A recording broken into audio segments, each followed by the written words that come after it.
think certain people in his life are making it hard for him to do that because they keep reminding him. Also, the press reminds him, you did this, you did that. But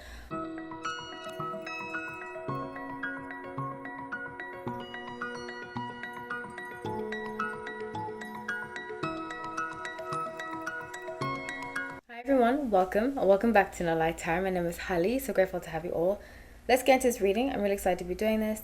Please make sure that you like the video, subscribed, and yeah. I have 3 quick announcements. I have a colleague that's in the hospital. He has cancer. We're trying to pay for his cancer treatment, so please, if you can, it's in the description box. Number 2 is that I have stopped doing lives at the moment because I want to focus on certain things in my life. I have a lot going on. They will be back soon, but for now, I'm only doing them for members. So every month, I do a full member live. If you're a member, you get to ask me questions and I answer them. Thirdly, I have 2 great memberships available. I just mentioned one of the perks.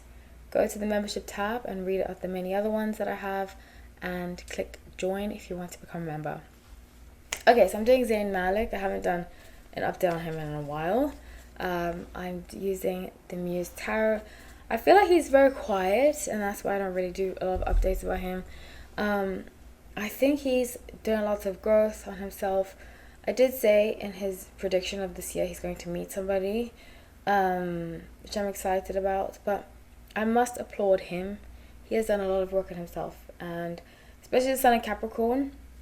There are certain signs, excuse me, I just need to move my leg really quickly so I'm more comfortable. Okay, there we go. There are certain signs that are kind of resistant to change.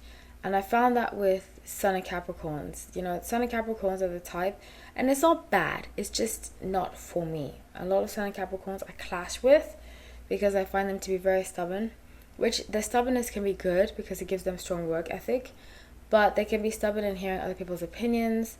Kind of what people think about Taurus, I think that about Capricorns, you know. But I have some family members of Capricorns that are very sweet, who I love and revere, and this doesn't apply to them. I haven't seen that quality in them, maybe because I'm their family.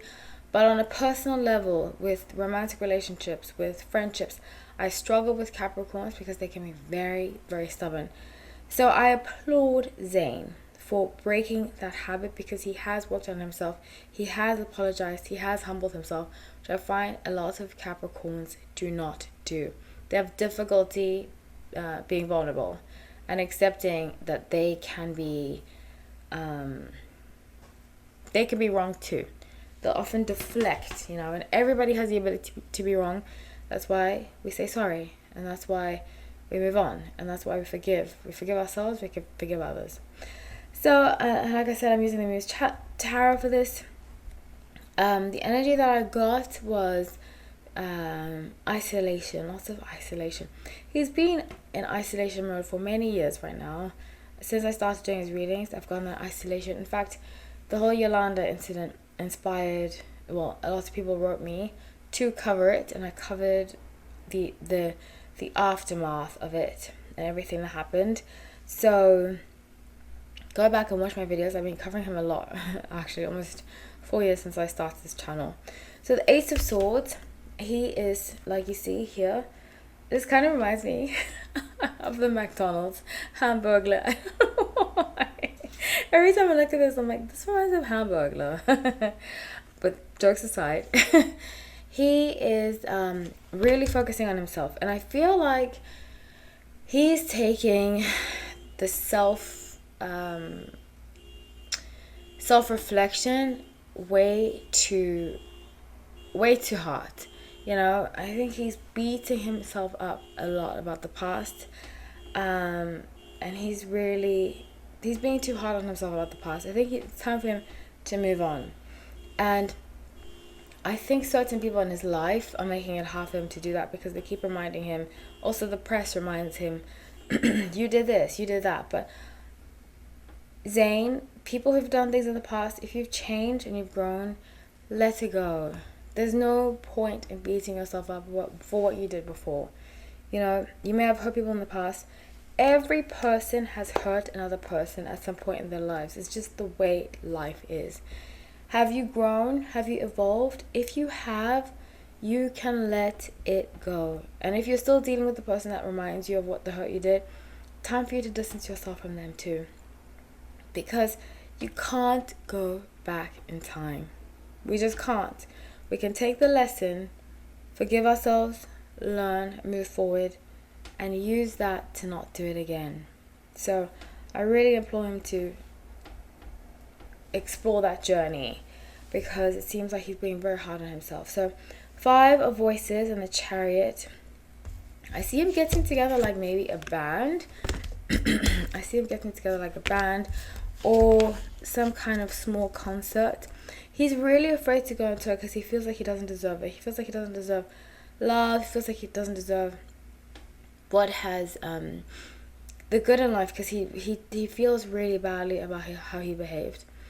And with 3 of Wands being the energy, he feels like everything he touches just falls to pieces.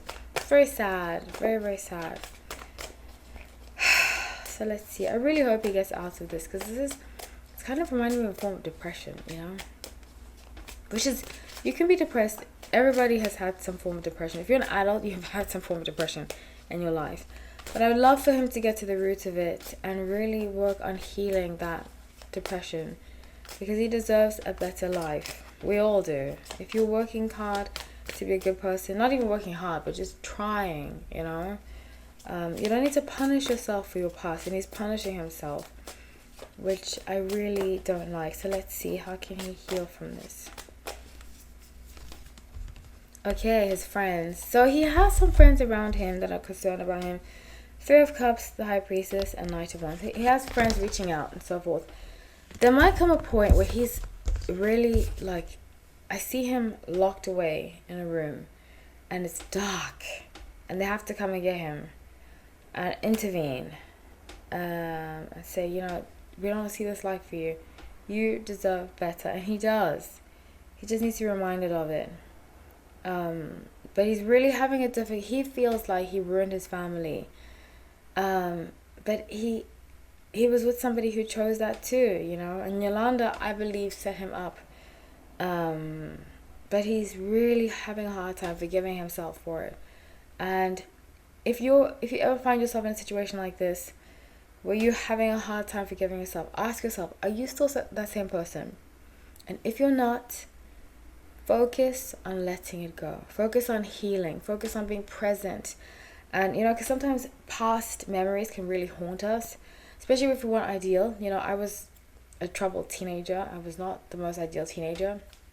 Sometimes I think about who I was as a teenager and it brings me down, you know. And then I have to focus on healing, speak to my therapist, work on my tap therapy, meditate, and really focus on being present and remembering I'm not that same person. And he needs to do the same. Remind himself, I'm not that same person. I've done lots of healing. I'm not that same person anymore. And hopefully it will help him get out of this slump, because I see the past memories pulling him back. And it's time for him to move forward. So that's what I have for you guys. I love you all. Thank you so much for watching. Take care.